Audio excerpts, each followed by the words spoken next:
Take two.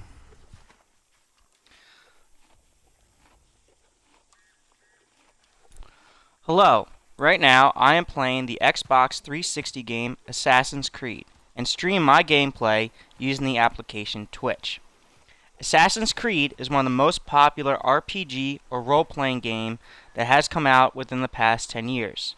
It has produced numerous sequels, and has been picked up as a film.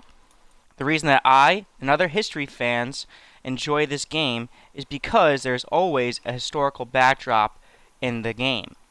In this particular Assassin's Creed, the very first one, this game is supposed to take place during the Crusader period. Now, while we are never given an exact date when the game is taking place, we can pick up on various clues that allow us to estimate when exactly the date of is in the game. Now, right now, I am overlooking a mountaintop of Jerusalem.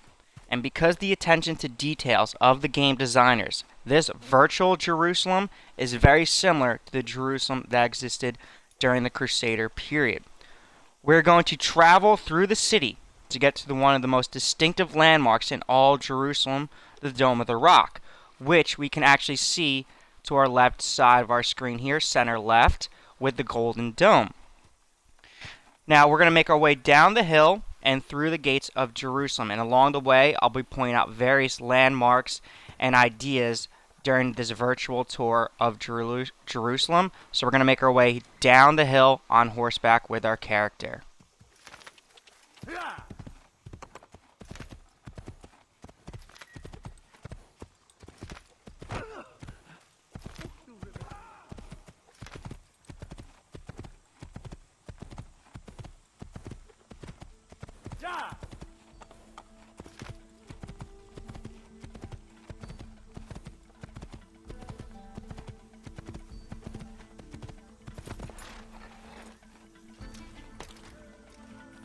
Alright, so here we are outside of one of the gates of Jerusalem. Back during the Crusader period, there was an estimated 11 total gates in the entire city.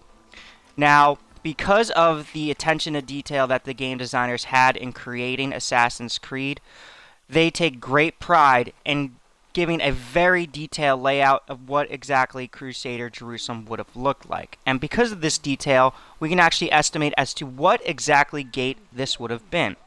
And it's my estimation that this would have been Lion's Gate. Because of the proximity to the Dome of the Rock, that is why I would say this is Lion's Gate, as Lion's Gate was the closest gate to the Dome of the Rock. Now, we're going to try to enter through the gates. So we're going to walk up to the city gates. You want something? Okay, so these guards are not going to let us in. And if we take a closer look at the guards, we can tell that they look like Muslim guards because of the attire and clothing that they are wearing. And if we take a look at our clothing and attire, we're not really in typical Muslim attire, and we did not identify ourselves as a Muslim. So these guards are not going to let our character in. Now, during the Crusader time, different religions would be allowed to go into the city no matter who would guard it in most cases. So Muslim traders, Muslim merchants, I should say, Muslim pilgrims, Jewish pilgrims, merchants, and Christian pilgrims and merchants would all be allowed into the city. But our character has not identified themselves as either a pilgrim or a merchant. So we're going to have to find a different way inside the city, rather than going straight through the guards and starting a fight. Now, one of the great appeals to Assassin's Creed of all different fans is the fact that this reality allows you to use every single piece in it. And what I mean by that is, if we look at the gate, we can see different obstacles in front of the gate here. So these obstacles are going to allow us to get inside of Jerusalem without having to bother those guards. So let me show you what I'm exactly talking about with these obstacles.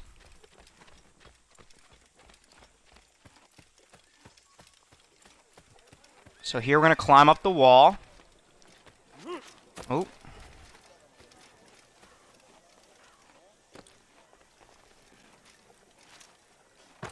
get onto the wooden deck here.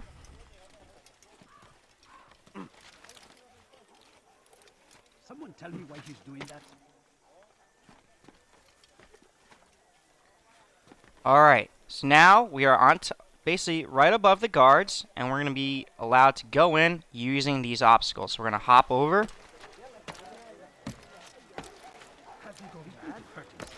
Alright, so welcome to Crusader Jerusalem. And as I said before, this area of Jerusalem, particularly a market, would be welcoming to many different religions during the Crusader period, as different merchants of all religions would be trading here. And as we go towards this trading post in front of us, we can see what looks like a Muslim trader trying to push his rugs onto people. Islamic rugs would be a very popular trade item. Now, once we are inside the city of Jerusalem, I said that we want to go to the Dome of the Rock. The Dome of the Rock is one of the most important sites in all of Islam. Now, in order to make it there, we don't exactly see it from our peripheral views that we see in the gameplay here. So, we're going to use a map. And Assassin's Creed comes with a virtual map of Jerusalem. So, here's our virtual map of Jerusalem. And if we look at the layout of the entire city, this is our character right here. Our character's name is Altair. And here's the districts of Jerusalem. But more importantly, this looks like to be the Dome of the Rock, because as we can tell from the outline of the shape here of the Dome of the Rock. So what we're going to do is we're going to set a target point for the dome. So now I have my player marker there, and I'm going to exit back to the gameplay. If you take a look to your bottom right hand corner, that blinking arrow, that is telling us where to go in the gameplay. And if you look in the middle of that map, you can see the numbers shrinking down, so that's telling us that we are getting closer to the Dome of the Rock. So we're going to climb up the obstacle here to make sure that we get to the dome a little bit faster.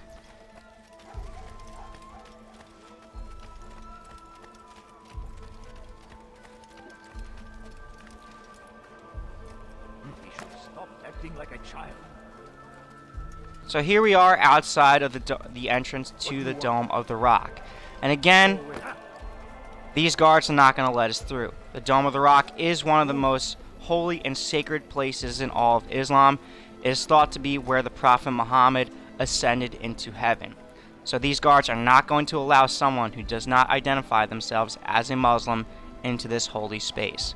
So again, we have to get creative in the ways that we're going to get into the plaza of the dome. And as we can tell, this wall looks pretty inviting to someone to climb it, and that's exactly what we're going to do. Climb up the wall without catching the guard's attention. And now we are into the plaza of the Dome of the Rock. And right in front of us, we can tell from the golden dome, is the Dome of the Rock itself. And again, the attention to detail is astonishing in this game. It has a lot to do with the graphic capability of the system, Xbox 360, and the game designers itself, that they took such great care and put a lot of detail into the construction of this virtual dome. We can see the color scheme of the blue and gold on the Dome of the Rock from our walk around the dome right here. Many of those mosaic paintings and color schemes would be symbolic of the Byzantine examples of artistry.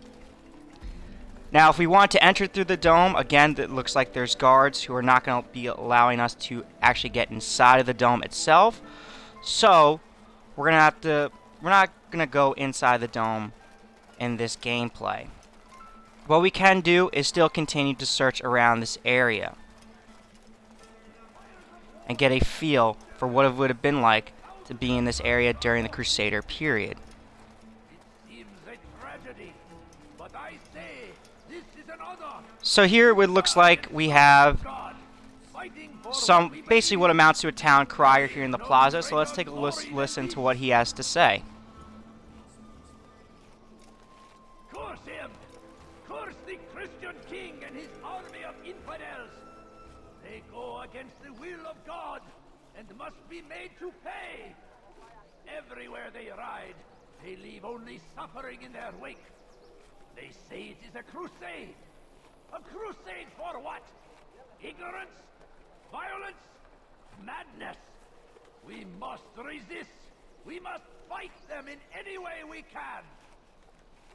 So there we get a sense of the animosity that would have existed between Christians and Muslims during the Crusader period, as he's referring to Christians as infidels and saying that they are coming through the lands and waging war upon Muslims. So we get an idea of just how tenuous this relationship would have been. Now, I want to get a really good look at the Dome of the Rock, and one particular idea about the dome that really gives us an idea when exactly this time period of the game is taking place. So let's get a little further away and take a look at the top of the dome. Here, at the very top of the Golden Dome, we see a crucial piece that allows us to identify the year, and that is the fact that there is a crescent moon on the top of the dome. The crescent moon is a very important symbol in Islam. Now, in the year 1187, when the Muslim ruler Saladin took over Jerusalem, one of his first actions was to replace the cross that originally was on top of the dome with the Muslim symbol of the crescent moon. And again, this took place in 1187, so this is telling us that this game is taking place after or during or after the year 1187, when the Muslims have control of the city. And we could tell that the Muslims had control of the city, as when we were trying to enter, those Muslim guards did not let us in very easily. Now, the final thing we're going to do is we're going to climb up the dome to get an excellent view of the rest of the plaza itself. And as we are climbing up, again, we get a much better idea of the great attention to detail that the designers have put into the game. If we take a closer look of all the artistry that exists on the Dome of the Rock even to this day.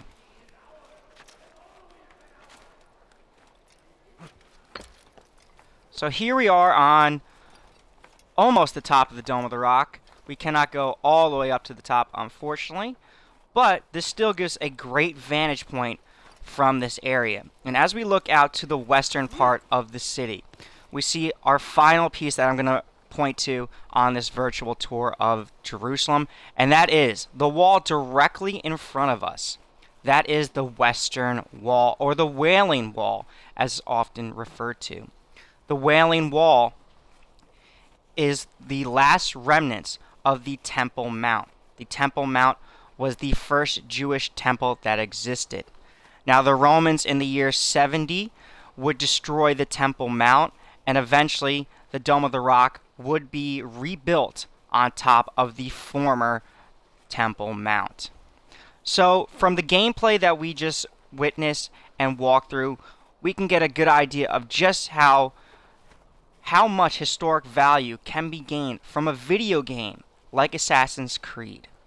A video game that was originally designed for entertainment purposes, but we now can see there is great educational value that can be had within this game. Thank you, and I hope you enjoyed this tour.